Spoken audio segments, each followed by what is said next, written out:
Messiah, he saw in his old age that some lions coming on him, and he thought... The two lions standing on each side of the promised Messiah, who were ready to pounce upon him. And then he ran away like madman, crying and shouting, and he was trembling when people caught hold of him, and then he explained that he had come with the intention of making the promised Messiah dance while he was delivering the sermon. So everybody who believed in him as a prophet, as a messenger of God, he would immediately abandon him and say, look here, he is what sort of prophet he is. He is delivering a sermon and also dancing. So it kicked back on him. It kicked back to him. Yes. And he admitted that because he declared himself that he is the pious man and he has this special guidance from God, because the promised Messiah but it's not because of his evidence that we believe in that. No, what I read was that later on he has a communication with promised Messiah, and he admitted that he is really, No, that incident is only significant to the extent that some enemy admitted his defeat and frustration. Yes.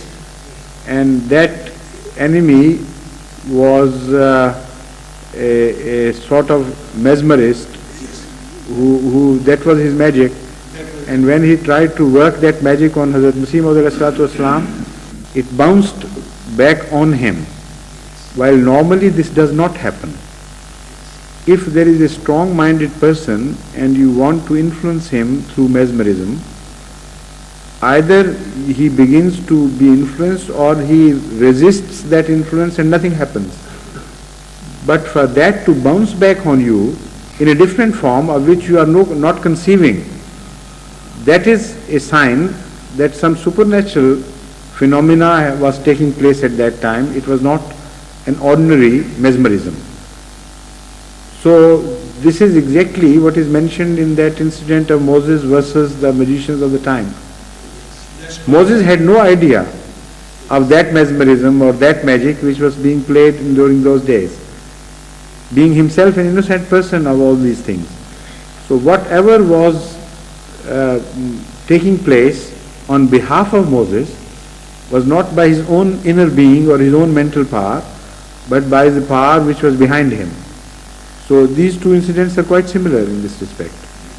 That's why the Prophet Messiah said in his one of his verses,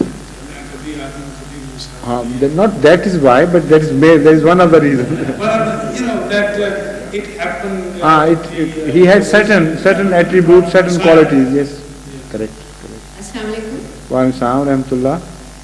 Before I come to my question, could I ask that was the incident? What you ask is a question. No, the first I want to contribute to the theme which is being discussed. Yes. That when the Holy Prophet raised his finger towards the moon, and yes, the moon split into two. Yes. Was it also a similar kind of phenomenon? Similar to what? That it was like